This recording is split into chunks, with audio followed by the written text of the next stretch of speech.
Hey y'all, this is Megan. Happy 2023. This is my first Patreon upload of the year. I hope you guys are doing well. I hope you're happy, healthy, all that good stuff. And I wish another 365 days of success, prosperity, peace, and a bottle of hair grease to you. Okay? So I came running on down to this platform upon scrolling on my social media and discovering that apparently, I guess it was like officially revealed that R. Kelly and Aaliyah's family made an agreement that prevented them from being able to press charges towards R. Kelly in regards to this marriage that he had with Aaliyah when she was underage. So basically, in exchange for their daughter's innocence, virginity, purity, Aaliyah's family said, look, all right, you married our daughter. You did a whole bunch of weird shit. Instead of seeking justice in the court of law and having you prosecuted to the fullest extent of the law, they instead preferred that he just hand over the rights to his first 3 albums. So this is like a purchase. It's like an exchange. And it's really weird, very transactional. It did nothing to help protect Aaliyah. It did nothing to really honor her well-being. And all it really did was solidify a lot of what I spoke to in her natal chart reading, which was that with her being a Capricorn sun, the highest octave, if you will, of Capricorn is acquisition and being able to achieve and, capitalizing off of stuff, right? Maybe even your talents. But the lower octave of that is exploitate. And with the son dealing with the father, not to mention Aaliyah's mother is a Capricorn as well. And we'll get into that in a minute because I do have a synastry reading for Miss Diane Houghton and Aaliyah Houghton coming up. Okay. I'm debating whether or not I want to put it on this platform behind the paywall or if this will just be a regular YouTube upload. I don't know. Y'all let me know what y'all think. What y'all think? Anyway, point is the lower octave of that Capricorn energy being exploitation. I mean, it's once again very transactional. It's business based. And I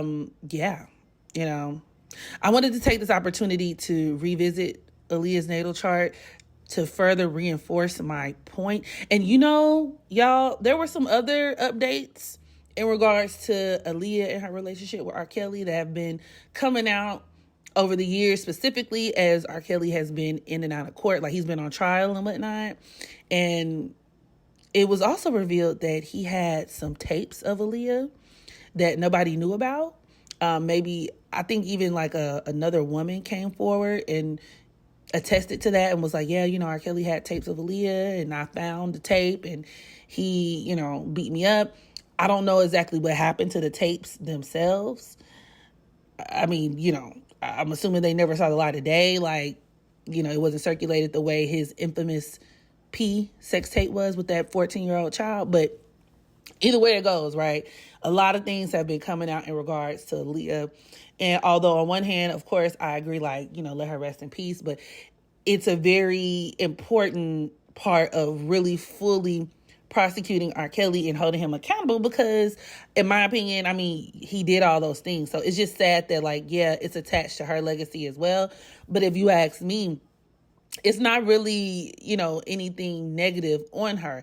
It just really makes everybody look at the people around her like they crazy. To me, her family has more to lose in all of this information being revealed. It's not anything that would tarnish Aaliyah's legacy. We just looking at her parents crazy, as well as R. Kelly, even crazier, right? So just really quick to do a revisited on Aaliyah's natal chart. She was born on January 16, 1979 at 8:43 a.m. in Brooklyn Heights. So Aaliyah was an Aquarius ascendant. And this will place her sun and Mars both in the 12th house of Capricorn. Now, this could deal with her, of course, that Capricorn energy, especially when we talk about the sun and Mars being indicative of the men that we deal with and the masculine energy in our lives. This could deal with her dating older men or being with, you could even quite literally be having sex with older men. You know what I'm saying? But in a way where she was absolutely victimized. because she's also a Pisces South Node. That South Node is in her first house. This conjunction between the Sun and Mars and Capricorn in her 12th speaks to where this could have been something that was going on in private and secrecy, right? But the 12th house, in addition to Pisces, both deal with like porn and, you know, the whole idea of like having a sex tape or being videographed, photographed in that kind of way. I can actually see that with her not just being a Pisces South Node, but with that 12th house Sun-Mars conjunction. And with Aaliyah's mom, who was born on January 11th, her son being in Aaliyah's 12th house, this reinforces this idea of her mom being in on the conspiracy, where her mom could have absolutely violated her in a lot of ways in terms of like her boundaries and victimizing her, exploiting her even further. Not to mention, Aaliyah had that Virgo moon in her 7th house, right there alongside her Virgo North Node and Saturn conjunction. And that could deal with where her mother could have been a handler, like a go-between person. Virgo is also the sign of grooming. Do with that what you will. But the fact that all of this is coming out now, all of this information is coming to the surface. Aaliyah has her Neptune at the 19th degree of Sagittarius in the 10th house, which can deal with like a legal proceeding, a court proceeding, but it's squaring her nodes. It's squaring that Pisces South Node in the 1st and that Virgo North Node in the 7th. And it speaks to where, you know, because of a court or a legal proceeding, all this information is going to be exposed. And maybe where the people around her, you know, could also be exposed. And this includes her parents, y'all, especially with that Neptune-Saturn square. And I found that Aaliyah having her South Node in the 1st house of Pisces to be so telling, because the 1st house is our physical body, right? It's one of the houses that deals with our free will and our ability to like really show up as ourselves, take ownership of ourselves, you know. And with this Pisces South Node in the 1st, it speaks to where she didn't have that, where she was taken, that was like taken from her, so to speak. She also has her Jupiter, which is the co-ruler of this 1st house, in the 6th house of Leo. So once again, that number, or that 6th house being naturally ruled by Virgo, that's that grooming energy. Squaring her Chiron in the 2nd house of Taurus. And that could speak to where, well, number one, there could have been issues with some of her publishing, you know, where she was kind of like tricked or duped out of her publishing and things like that, out of money. Not to mention that Saturn, Neptune square could deal with where you sign a bad contract. Like maybe you're a slave, you're enslaved to like a company, a group of people, whatever the case may be. But I can also see how that could equate to, you know, just like bad financial situations happening, like bad business deals. That Jupiter in the 6th house of Leo squaring her Chiron in the 2nd house of Taurus.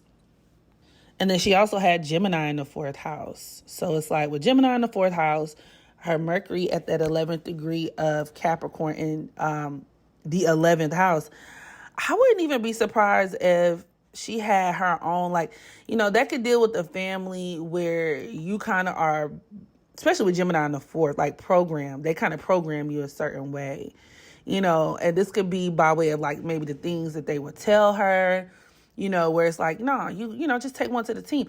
For the team, rather. Sacrifice is very 12th house, very Pisces. So you can also look at her Sun-Mars conjunction in that 12th house, and that Pisces South Node in the 1st house is her sacrifice to herself. Like, you know, having to sacrifice herself on, you know, at the behest of other people. It's really weird, and it's very sad when you think about it. And you know what I found to be really interesting? Gemini in the 4th house could also even deal with where like family members, there could have been like inappropriate relations, if you know what I mean.